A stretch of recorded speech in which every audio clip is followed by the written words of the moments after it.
Hi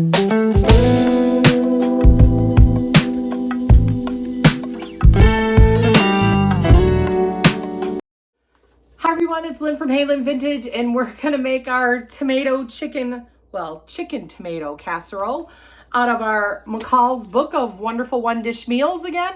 So let's get started on that. We're gonna go through our ingredients, and I'm gonna go over how to cut up a chicken with you. So let's get started on that.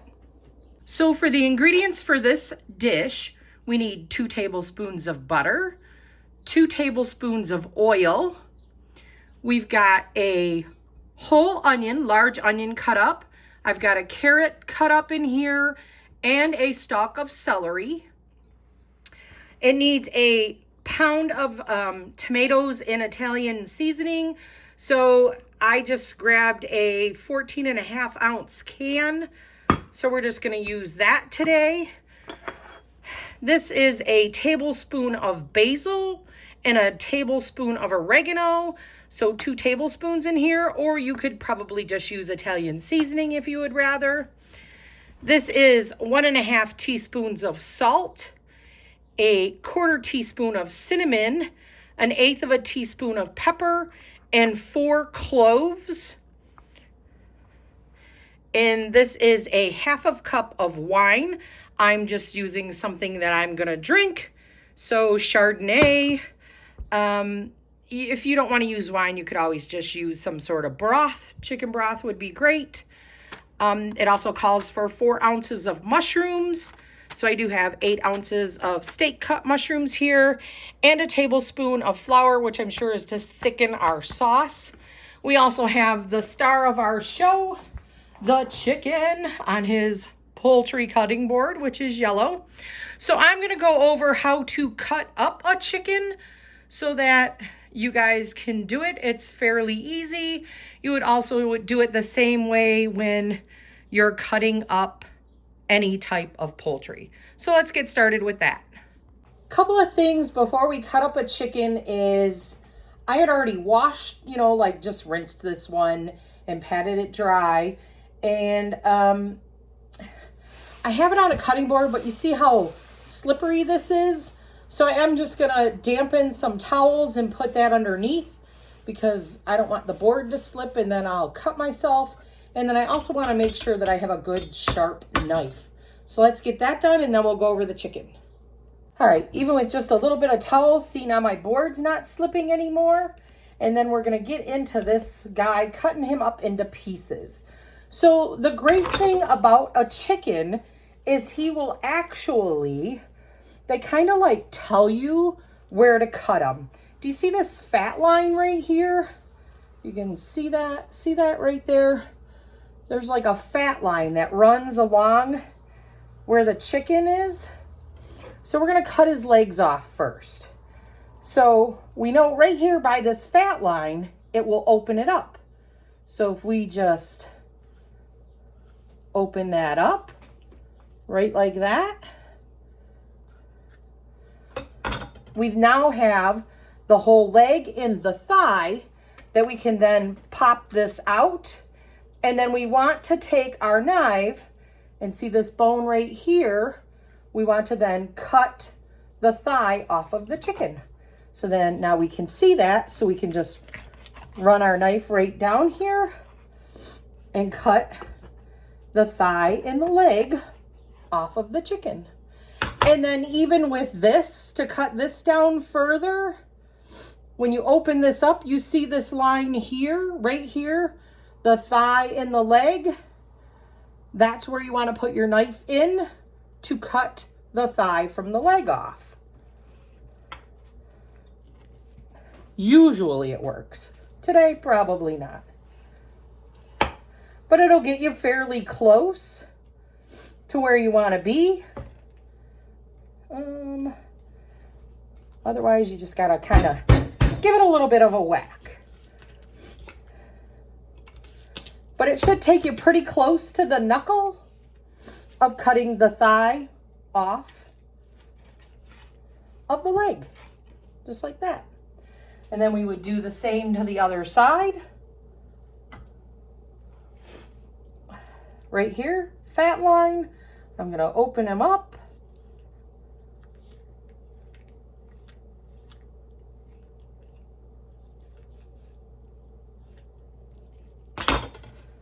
Find where my thigh is, the end of him, cut him right off right there.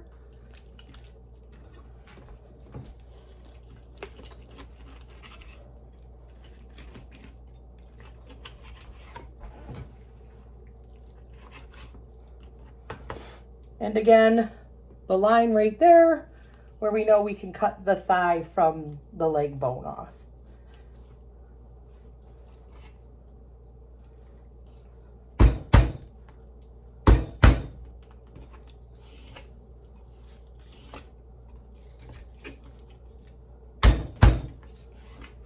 All right, so we got our 2 thighs.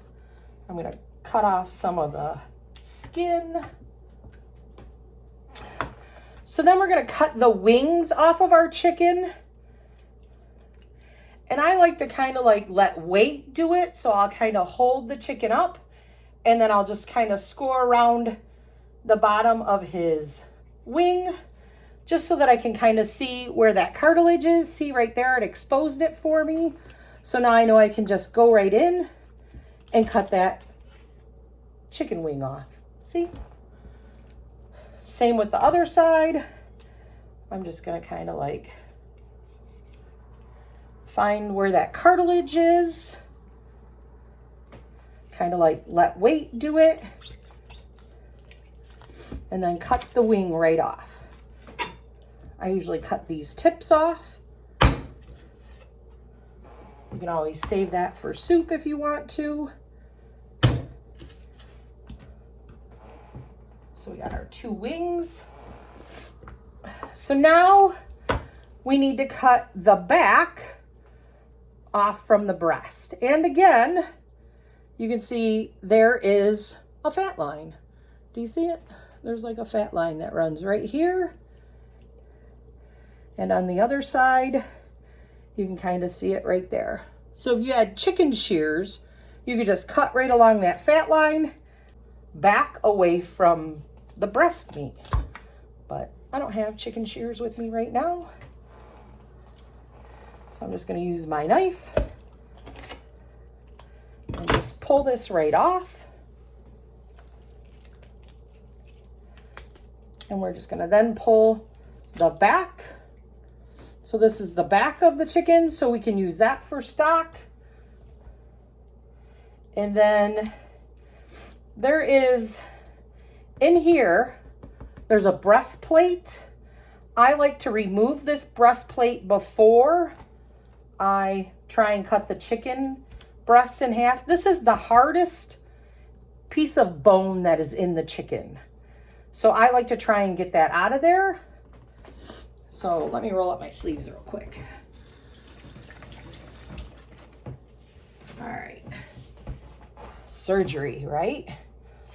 So I usually kind of like score it a little bit because we want to get that breastplate out. See it? It's kind of like right there. And then if you run your finger around it,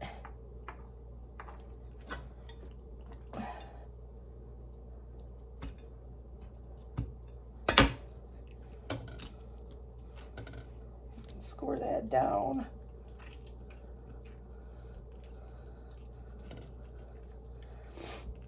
And I'm gonna pull this breastplate out. I don't like to leave it in when I cut the chicken breast in half, only because your knife could skip on it. You could potentially, damage your knife, or it could, your knife could skip and then you could potentially hurt yourself also. So I do try and like to get this piece of breast bone out. Once you get it loose like that, it comes right out. So this is the hardest bone that's in the chicken, right there. So now we got that out. I'm gonna just trim off some of these other bones just so we can lay it flat.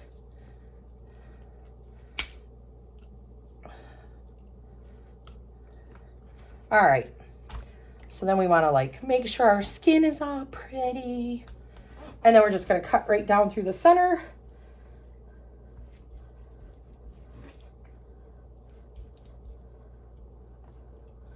And it's a little bit easier now. All right. So now we got 2 breasts. That's it. We cut down our chicken. See, it wasn't that hard. All right, so let's get this frying in our Dutch oven with our butter and our oil. I'll meet you at the oven, or well, the stovetop. As much as we would love to cook our chicken in this beautiful Catherine Home Dutch oven, it actually stores my coffee in it. We will not be using this to fry our chicken in. We will be using my old Martha Stewart Dutch oven. So let's get that one in here. So we're gonna get our oven on, stovetop on. I got it on to about medium.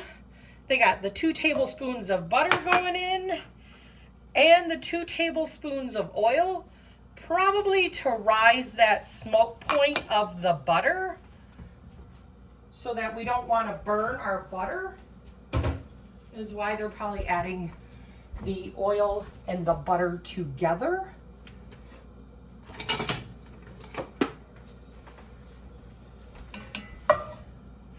So we're gonna melt this butter, and then we're gonna slowly add pieces of chicken in here to brown it. We don't want to add it all at one time because, as we've talked about before, we don't want to poach the chicken. We want to make sure that it does get a really nice brown color on it.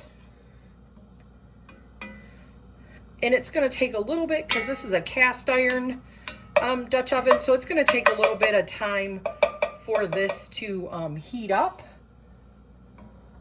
And my Dutch oven is very well loved. So it's just a nice Martha Stewart Dutch oven. So we're melting our butter, and again, we want to make sure that we do hear some sizzle when we put our chicken in here. So let's get this melted. We'll come back when we start to fry.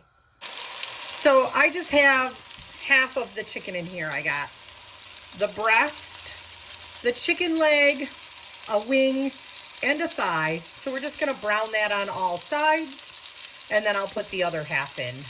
We'll remove this once it's browned on all sides, put it in the pan over there, and then we'll brown the other part of the chicken. So I'll bring it back when we get it browned. Chicken is getting all nice and brown. So when you have all your chicken browned, then we're gonna saute our vegetables. So a couple other things I wanna mention about when we're frying our chicken is, well, one, it's all gonna go into a pan and cook for an hour. So we're not cooking this to the internal temperature of 165 degrees. But when you have your chicken and it's like sticking like this to your pan, that means it hasn't caramelized enough.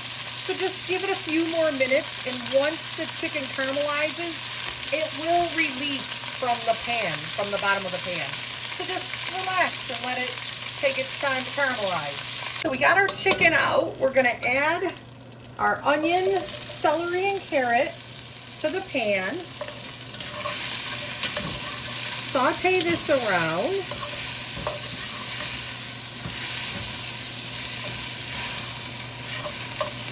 So we want to cook this for like 5 minutes just to make sure that they get a little bit soft. Just the onions, more or less, is what you're looking at, and probably just getting some bits off of the bottom of your pot. Just stirring that around. I'm scraping the bottom a little bit, getting some of the pieces of the chicken off of there.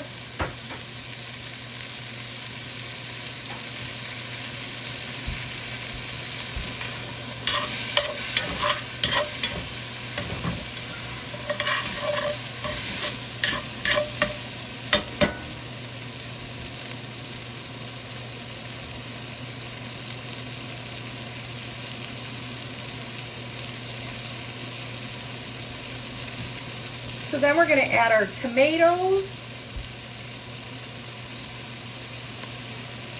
I'm going to add the tablespoon of basil and oregano, or Italian seasoning, because I want to saute some of these flavors a little bit.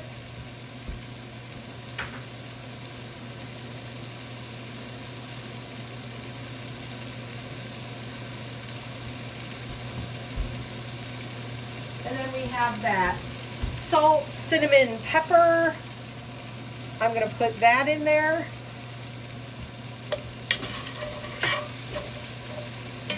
We have those cloves, you know, the clove spice.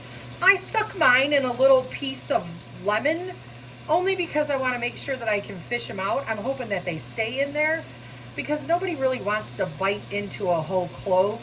So I'm hoping this will help me fish them out later. So I did just stab mine into a little piece of lemon. So I'm gonna add my tomatoes.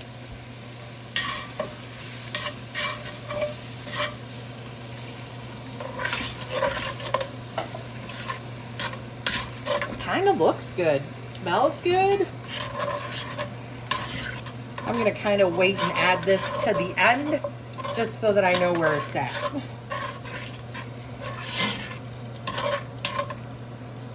Let's let this cook for a little while and then we're probably going to add our chicken back. As in a lot of our dishes, we've got this to a boil. We're going to cut this to a simmer. We're going to let this simmer for 10 minutes. And then we're going to add our chicken and our wine. All right, I put that piece of lemon with the clove in a coffee filter and tied it. Just, if you've ever bitten into a clove before, you cannot get that strong spice flavor out of your mouth. So I'm just going to put this in there so that way we know where it's at and we can pull it out. We're going to add I'm going to add our wine.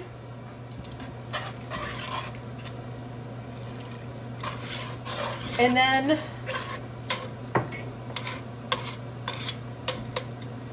we're going to add our chicken back in. Remember, this was not cooked to 165 degrees. We just cooked it to brown it because that was the only time that we would be able to brown our chicken. So we're going to get this all into those beautiful juices.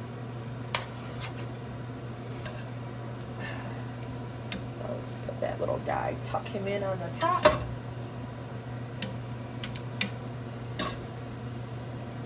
All right, I'm gonna put some of this juice back in there. This though, because then once we're done, we're gonna want to wash this before we put any chicken back into this. All right, because that had raw in it. So then we're going to cover this and let this cook for 50 minutes. I'll get back to you when this is done. All right, we've been cooking for an hour here. We're gonna add our mushrooms. It did say to add 4 ounces of mushrooms, and then we're gonna let this cook for another 10 minutes. This was an 8-ounce package. I'm just gonna add all of those to this.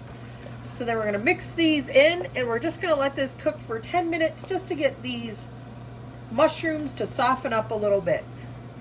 I'm gonna pull a lot of these bigger pieces of chicken out, and then we're gonna add the flour to thicken our sauce. So I've got my flour that I've added 2 tablespoons of water to, and we're just gonna let this come to a boil so that it'll thicken our sauce. And then we're just gonna pour that over our chicken. All right, everyone. I actually really like the dish. It had a lot of flavor to it. I really think that it would be good if you left it in your Dutch oven and added like dumplings. Remember how we used to make those dumplings when we were, our moms would put them on top of beef stew or whatever, because the chicken is actually falling off the bone. So I think if you added dumplings to it, this would be fantastic, or even put it over rice. But with that, it did have a lot of flavor. So next week, we're gonna do Betty Crocker Recipe Library. Remember these when you were a kid? I think our parents all had one of these. They ordered the little index cards. So we're gonna start with the budget casseroles out of here. I know that a lot of us have done these with the Texas hash, hamburger pie, sombrero pie, oven porcupine meatballs. I remember those when I was a kid. So this is right around the same time frame, 1971-2, like our book came from. So we're gonna start off with favorites with fish, salmon noodles Romanoff. So we're gonna try that next week.